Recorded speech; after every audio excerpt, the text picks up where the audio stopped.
Well, we have just two more speakers left. We put Carly Fiorina right before Donald Trump. We thought that was creative scheduling. They'd get an opportunity to interact as one was leaving and the other was coming. And we're really honored to have them, Senate Majority Leader Mitch McConnell, the other speakers that we've had already this weekend, Senator Chuck Grassley, many others, senators, congressmen, congressional leaders. But make no mistake about it, as important as they are, the most important people in this room and the most important attendees this weekend are you.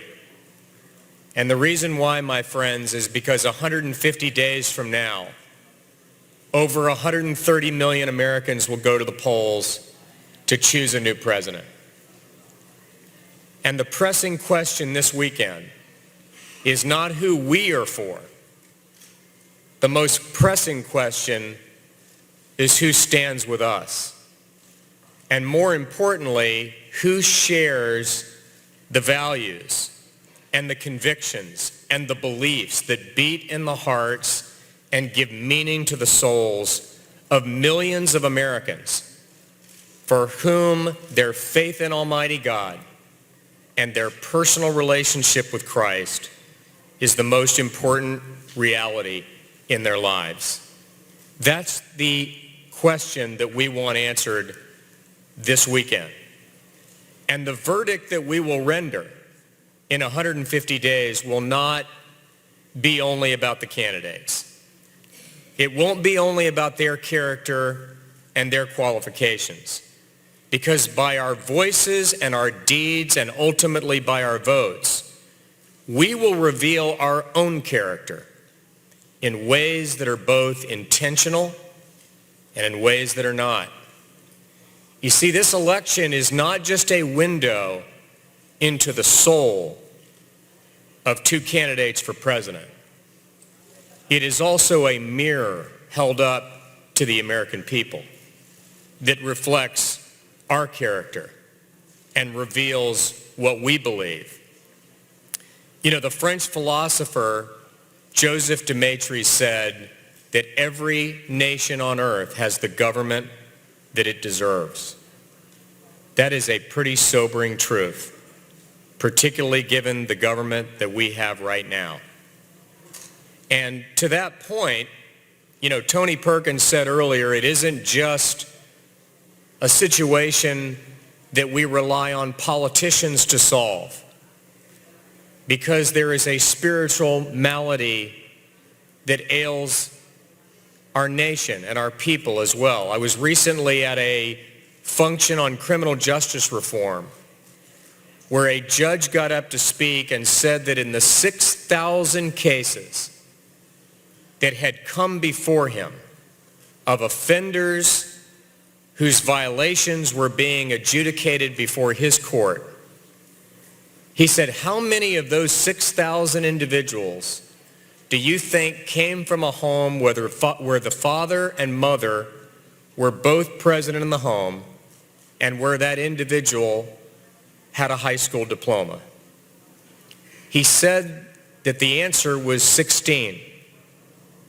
Not 16%, 16. If we have particularly young men, and particularly young men in the inner cities and in other places that are hopeless where jobs have left, without both a mother and father present in that home and without the ability to read and write and without the ability to compete and get a job, if we allow that to continue, then my friends, we have asked for and we will receive social chaos like we have never seen in American history, no matter who we elect.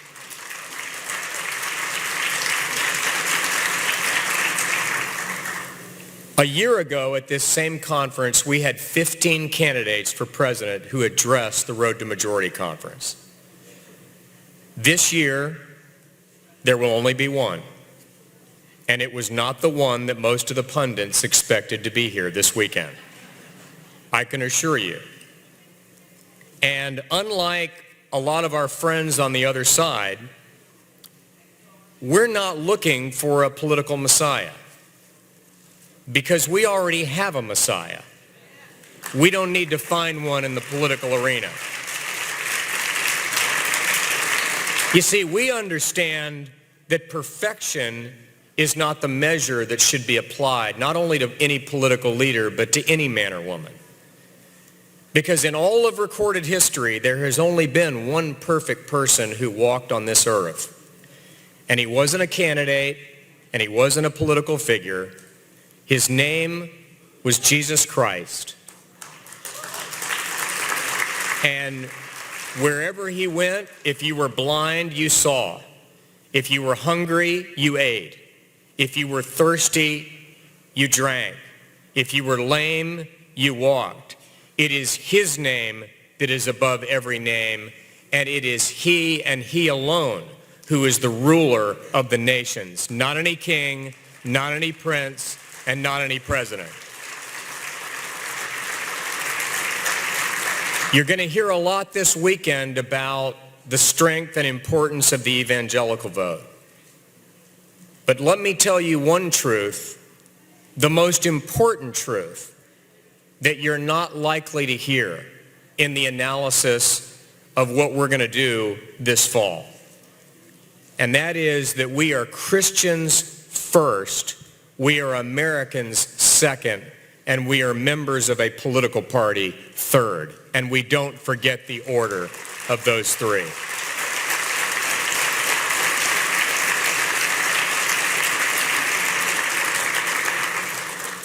We follow a man who by his words, by his life, by his ministry, and ultimately by the passion that he demonstrated, by hanging on a cross for us, the ultimate symbol of shame and humiliation. Jesus taught that humility is the first step on the journey to spiritual redemption.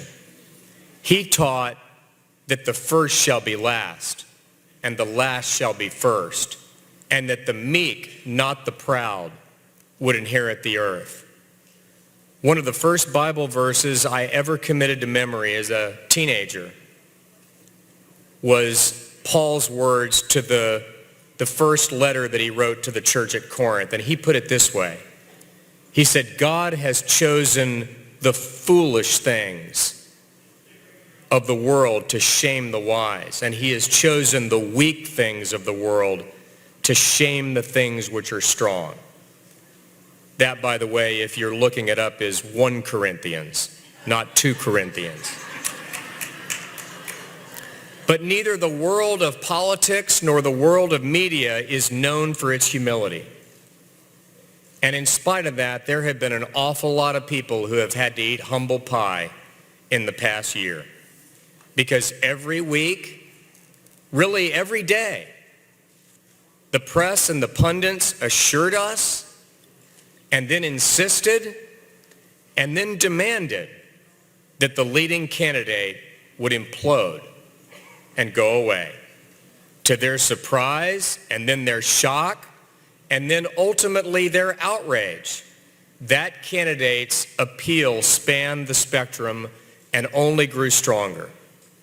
Perhaps that is why G.K. Chesterton once said, I prefer to predict the outcome after the event. And perhaps most surprisingly, the one that left them scratching their heads more than anything is that he did so with the votes of men and women of faith. Because the 2016 Republican primaries saw the largest turnout of voters of faith in modern political history. Going into Tuesday and the California primary, there were 25 million votes that had been cast in the Republican primaries. That was 10 million more than were cast just 4 years earlier. There were 21 million votes that had been cast in the Democratic primaries, That was 4 million votes lower than when Hillary Clinton and Barack Obama squared off 8 years ago. That is a flip of 14 million votes in turnout. 14 million. And on the Republican side, half of all the voters whose shadow darkened the threshold of a voting booth since the primaries began in early February self-identified as born-again evangelical Christians. That means 5 million of these new voters were evangelical Christians. If just these voters alone who voted in the primaries turn back out again in November, they alone represent more than Barack Obama's entire margin of victory in 2012. Now, what that means is that the most dynamic, the most vibrant, and the most important single constituency today is the evangelical vote. In fact, according to a 2014 survey by Public Opinion Strategies, not an exit poll per se, but one conducted after people had finished voting that night and early the next morning, they found that 32% of all the voters who voted 4 years ago were self-identified conservative Christians. About 23% were evangelicals, and about 10% were faithful, frequently Mass-attending Catholics.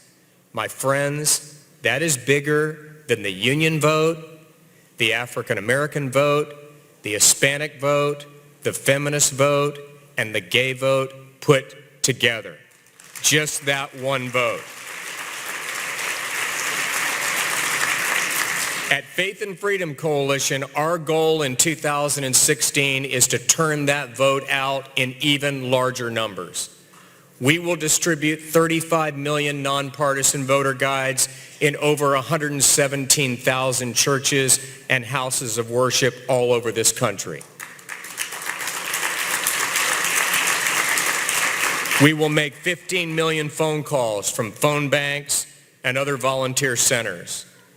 We will send 20 million emails and text messages to 7 million voters of faith in key battleground states like Florida, Ohio, Pennsylvania, Iowa, Wisconsin, Colorado, and others, and every one of them will get a text message on the day early or absentee ballot voting begins in their state, and if they haven't turned in their vote by election day, they'll get another text message that includes a map that they can click to that sends them directly to their polling location.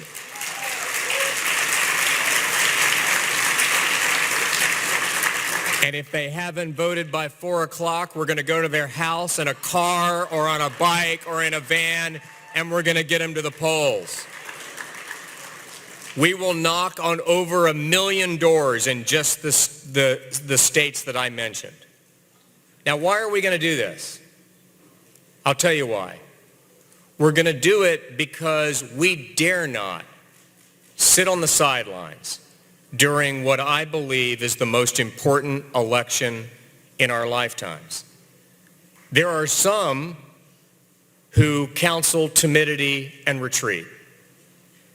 And they recommend that people of faith retreat to the cold comfort of a stained glass ghetto and decline to muddy our boots with the mire and the muck of politics.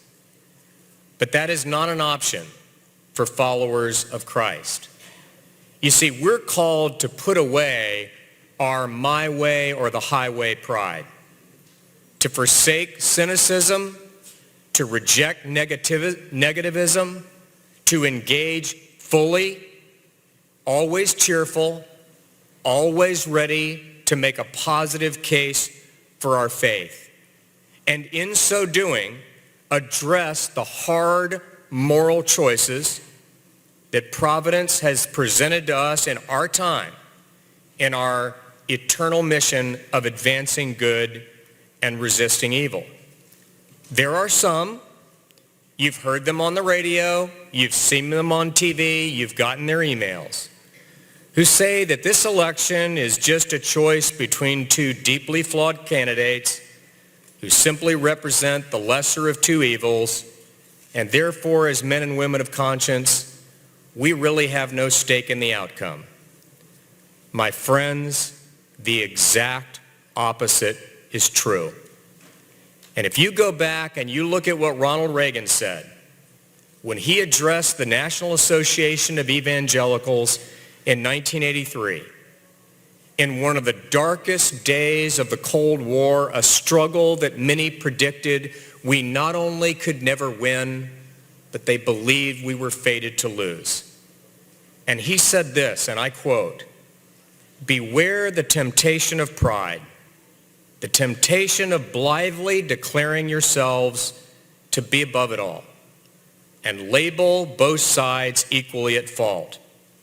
He said to simply declare a pox on both houses and, quote, "thereby remove yourself from the struggle between right and wrong and good and evil," was inconsistent with our faith. Now, Reagan spoke about the arms race and the struggle between Soviet communism and Western democracy.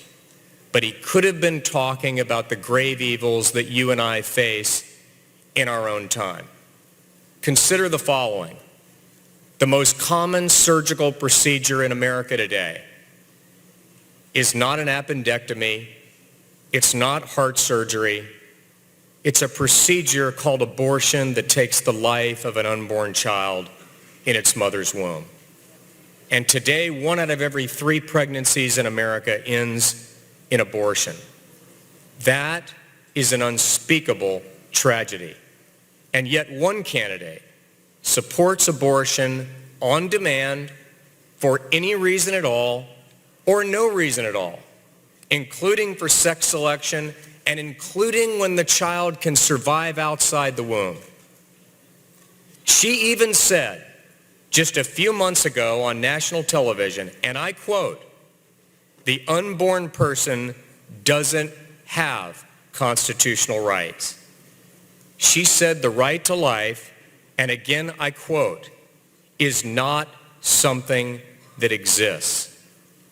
Today, as Donald Trump is preparing to address the Faith and Freedom Road to Majority Conference, Hillary Clinton is a few blocks away speaking to Planned Parenthood, paying them back for their endorsement in the primaries and pledging her fealty and support to not only the largest abortion provider in the Western world, but also an organization that has been found in violation of multiple state and federal laws, including trafficking in fetal tissue, including Medicaid fraud, and is currently under investigation by the U.S. Congress. And I don't want a president who owes their presidency to an organization like that. Not now, not ever.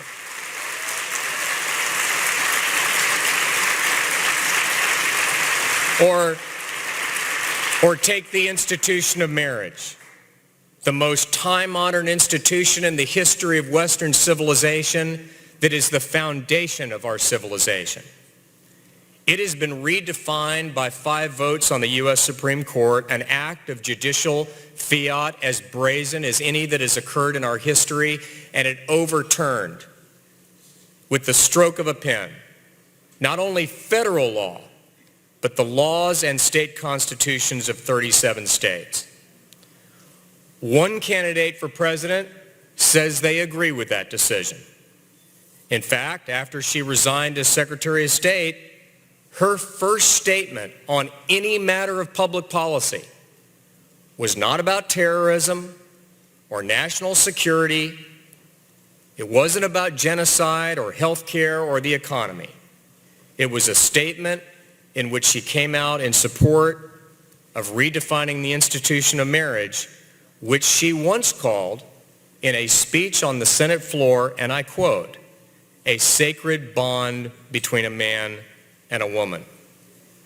Now, my friends, our dear departed friend, Justice Antonin Scalia's untimely death has created one of the few vacancies on the Supreme Court that has ever occurred in an election year. One candidate released a list of the kinds of jurists that he would choose from to fill that vacancy, including many conservatives and originalists and constitutionalists. Make no mistake about it, this fall, not only is the presidency on the ballot, but the Supreme Court and the federal judiciary are on the ballot, and the Supreme Court ultimately decides, sadly, just about every issue we care about, whether it's life or marriage or religious freedom or Obamacare. You choose it. Partial birth abortion ban, the first ban on an abortion procedure since Roe v. Wade, upheld by the Supreme Court in a 5-4 decision. The Hobby Lobby case, which protected the right of closely held businesses and corporations to not be compelled to violate the conscience and trample on the faith of Christians and other people of faith, that decision, a 5-4 decision. Today we have a 4-4 evenly divided court. We need a president who will ensure that the current vacancy caused by the untimely death of Anton Scalia will be filled by someone who respects the rule of law and will not legislate from the bench and will view themselves as operating under rather than over the Constitution of the United States.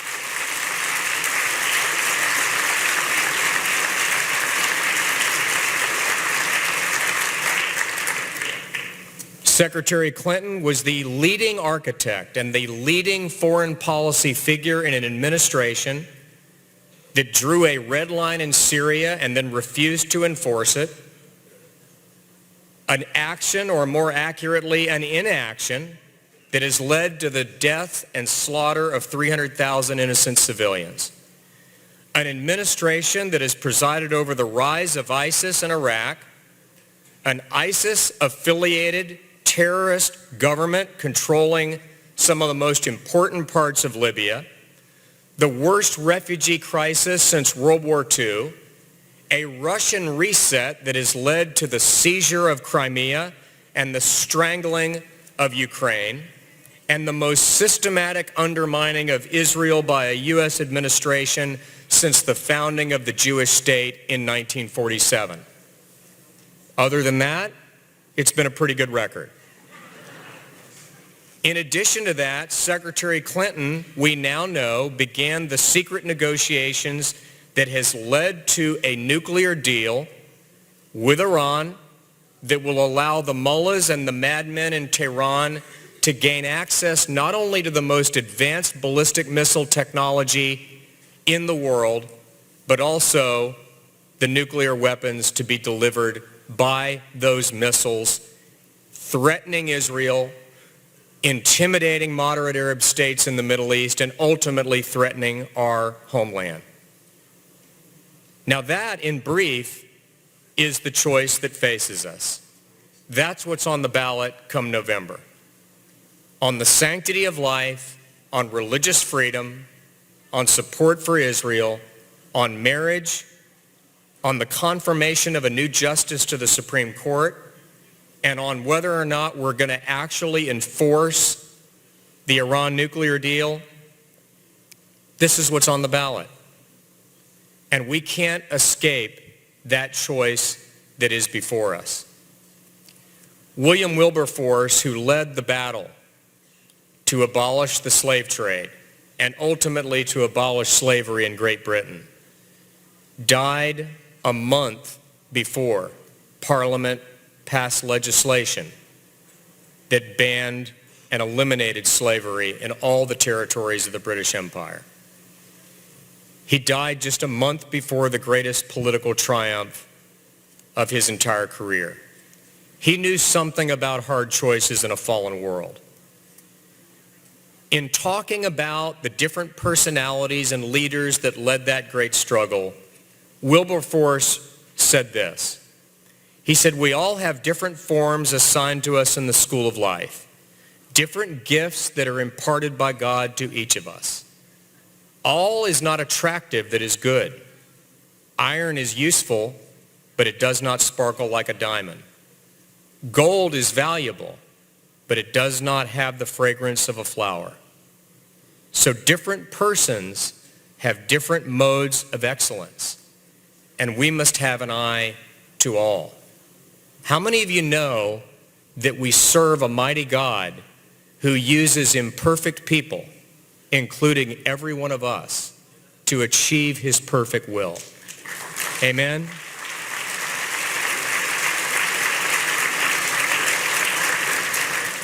So in the final 150 days, let's pray like we've never prayed before and work like we've never worked before to achieve not our will, but his will for the greatest country the world has ever seen, the country we love, the United States of America. Thank you all very much. God bless.